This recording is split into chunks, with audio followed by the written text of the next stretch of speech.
कियाओ छिंग्यू की class teacher ने उसकी एक निबंध पढ़ी जिसमें साफ झलक रहा था कि वो अंदर ही अंदर बहुत परेशान है। टीचर ने उसे स्कूल काउंसलर से मिलने की सलाह दी। जब छिंग्यू काउंसलिंग रूम पहुंची तो वहां वांग मुमू से टकरा गई। पता चला कि मुमू भी कुछ ऐसी ही मानसिक उलझनों से जूझ रही थी। दोनों पहले से अच्छी दोस्त थी। वहीं बैठकर दोनों ने दिल की बातें की। मुमू ने कहा कि उसके पास बहुत सारे ऐसे राज हैं जो वो किसी से नहीं कह सकती। वो खुद को कभी खुलकर जीने वाली लड़की नहीं मानती थी। छिंग्यू ने भी बताया कि उसकी जिंदगी जैसे किसी जेल जैसी हो गई है। हर दिन उसकी माँ उसे स्कूल छोड़ने और लेने आती है। अब उसमें बगावत करने की हिम्मत नहीं बची, लेकिन उसका मन अब भी चुपचाप विद्रोह करता है। एक दूसरे की बात सुनकर दोनों को थोड़ी राहत मिली। मुमू उसे डांस रूम में ले गई, जहां वो अक्सर अकेले डांस किया करती थी। मुमू ने बताया कि चाहे जिंदगी में कुछ भी हो जाए, डांस उसे उसके असली रूप में वापस ले आता है, आजाद और सच्चा। मुमू से प्रभावित होकर छिंग्यू ने भी फिर से डांस करना शुरू किया। बचपन में उसे डांस बहुत पसंद था, लेकिन बहन की मौत के बाद उसने सब कुछ छोड़ दिया था। जब उसने पहली बार फिर से स्टेप्स लिए तो उसे ऐसा लगा जैसे उसकी बहन वहीं उसके पास खड़ी हो। उसका दिल हल्का हो गया। हाई स्कूल की लाइफ व्यस्त थी, लेकिन अब छिंग्यू फिर से पढ़ाई में मन लगाने लगी थी। उधर मिंग शेंग ने एक French language training program join कर लिया था। फ्रेंच उसका पसंदीदा विषय था और वो अब स्कूल से लंबे समय के लिए गायब था। क्लास में उसकी खाली सीट देखकर छिंग्यू के दिल में थोड़ी कमी सी महसूस होती थी। जब भी मिंग शेंग को वक्त मिलता, वो दूर से छिंग्यू को देखता, स्कूल से घर जाते वक्त छिपकर, फिर वापस अपनी पढ़ाई में लग जाता। मिंग शेंग ने मुमू से चुपचाप संपर्क किया। उसे पता चला था कि उसके पिता का एक साथी प्रोफेशनल साइकोलॉजिकल काउंसलर था। वो चाहता था कि मुमू ये कांटेक्ट नंबर छिंग्यू को दे दे। मुमू बचपन से मिंग शेंग की पड़ोसी थी और उसे पसंद करती थी। इसलिए जब उसने मिंग शेंग को किसी और लड़की की चिंता करते देखा तो दिल में थोड़ी कसक हुई। लेकिन फिर भी उसने हिम्मत करके एक दिन छिंग्यू को वो नंबर दे दिया। उसी दौरान दोनों ने उस छोटे पक्षी को भी आजाद किया जिसे छिंग्यू ने सर्दियों में बचाया था। लेकिन जब उन्होंने पिंजरा खोला तो वो चिड़िया उड़ने के बजाय वापस उनके पास ही रह गई। शायद उड़ने का समय अभी नहीं आया था। तो छिंग्यू ने उसे फिर से घर ले लिया। समय बीतता गया। 2008 की एक दोपहर स्कूल में अचानक भूकंप आ गया। छिंग्यू की क्लास टीचर सबसे पहले उसे समझ गए और सभी बच्चों को शांति से बाहर निकालने का आदेश दिया। वो खुद सबसे आखिरी में बिल्डिंग से निकले। भूकंप के बाद कुछ छात्रों ने सुझाव दिया कि वे राहत के लिए फंड इकट्ठा करें, लेकिन टीचर ने मना कर दिया। उन्होंने कहा कि समाज एक बड़ी फैक्ट्री की तरह है और हर छात्र उस मशीन का एक छोटा सा पुर्जा है।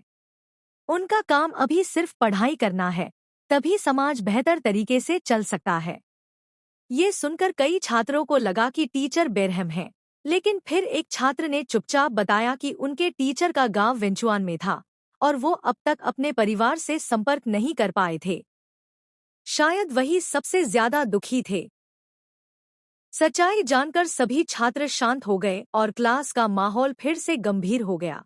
उधर मिंग शेंग के पिता को पता चला कि उसका बेटा कई दिनों से स्कूल नहीं गया है, तो वो उसे ढूंढते हुए जिम तक पहुंच गए।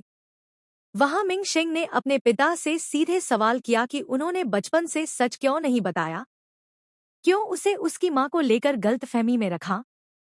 पिता ने जवाब दिया कि वो बस इतना चाहते थे कि जब मिंग शेंग बड़ा हो तब सच्चाई समझने की ताकत रखे। घर की सफाई करते वक्त कियाओ छिंग्यू को अपनी बहन कियाओ बेयू की कुछ मेडिकल फाइलें मिली। वो रिपोर्ट देखकर छिंग्यू चौंक गई। डॉक्टरों ने साफ लिखा था कि उसकी बहन की हालत तब स्थिर हो गई थी, लेकिन फिर भी सिर्फ 2 महीने बाद उसकी मौत हो गई। ये बात बहुत अजीब लगी। छिंग्यू के मन में शक पैदा हुआ कि शायद उनके माता पिता ने पैसों की तंगी की वजह से इलाज बंद करवा दिया हो सकता है इसी वजह से बेयू ने जीने की उम्मीद ही छोड़ दी थी। यही सोचते सोचते छिंगयू की यादें बीते वक्त में चली गई। उसे याद आया जब उसने सर्दियों में अपनी बहन के लिए गर्म कपड़े अस्पताल ले जाकर देने की कोशिश की थी। लेकिन जैसे ही उसकी मां को पता चला कि छिंगयू अस्पताल के बाहर खड़ी है, वो बेहद घबरा गई और फोन पर सख्त लहजे में उसे फौरन वापस घर जाने को कहा। छिंगयू ने वो गर्म कपड़े अस्पताल के गार्ड को दे दिए और लौटने लगी। लेकिन तभी उसने पास ही एक पैदल पुल पर अपनी बहन को खड़े देखा। वो बस यूं ही शून्य में देख रही थी, अकेली और पतली सी शर्ट पहने हुए, जैसे उसे ठंड का एहसास भी न हो। छिंगयू भागकर उसके पास गई, उसे कपड़े पहनाए और डांटते हुए बोली कि उसे अपना ख्याल रखना चाहिए।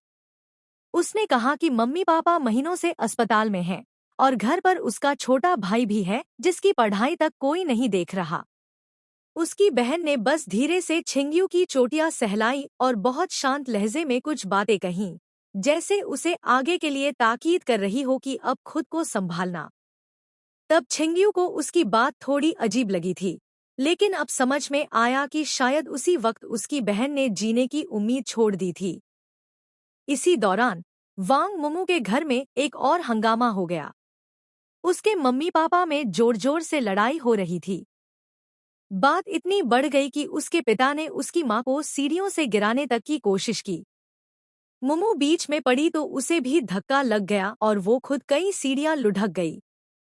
अगले दिन स्कूल में मुमू प्लास्टर चढ़ाए आई। उसकी टांग में चोट लगी थी और वो मुश्किल से चल पा रही थी। इस वजह से वो अब स्कूल की डिजास्टर रिलीफ परफॉर्मेंस में लीड डांसर नहीं बन सकती थी। पहले मुमू ही छिंगयू को डांस सिखाया करती थी। अब जब वो खुद परफॉर्म नहीं कर सकती थी, तो छिंगयू ने चुपचाप, बिना अपनी मां को बताए, उसकी जगह स्टेज पर परफॉर्म करने का फैसला किया। परफॉर्मेंस के दिन मिंग शेंग भी ऑडियंस में मौजूद था। जब उसने छिंगयू को मंच पर देखा, तो उसकी आंखें बस उसी पर टिक गईं। उसके सामने एक लड़की थी जो केवल खूबसूरत नहीं, बल्कि भीतर से भी उजली, निडर और मजबूत थी। उस पल मिंग शेंग की आंखों में उनके पहले मिलने से लेकर अब तक की सारी बातें घूम गईं। उधर मिंग शेंग अक्सर अपने पिता से मिलने जाने लगा था, जो अब अस्पताल से सस्पेंड हो चुके थे। उसे चिंता थी कि कहीं उसके पिता पूरी तरह टूट न जाए। वो उस मेडिकल विवाद की पूरी सच्चाई जानना चाहता था, इसलिए उसने नर्स फांग यानच्यू से बात की। फांग ने बताया कि मामला एक कैंसर के आखिरी स्टेज वाले मरीज का था। उस मरीज को कई अस्पतालों ने मना कर दिया था। वो मरीज अपने घुटनों पर गिर गया था और मिंग शेंग के पापा से इलाज की भीख मांग रहा था। ऑपरेशन तो सफल हुआ था, लेकिन बाद में जो जटिलताएं आईं, वे संभाली नहीं जा सकीं। जब फांग ने देखा कि मिंग शेंग अपने पापा को लेकर अब भी इतना चिंतित है, तो मुस्कुराकर बोली, तुम दोनों बिल्कुल एक जैसे हो, बस एक दूसरे को मानते नहीं हो। यह बात सुनकर मिंग शेंग कुछ सोच में पड़ गया, लेकिन शायद कहीं न कहीं वो खुद भी जानता था कि उसके और उसके पापा के बीच जो दूरी थी, उसमें प्यार अब भी कहीं बाकी था, बस कहने की हिम्मत नहीं थी।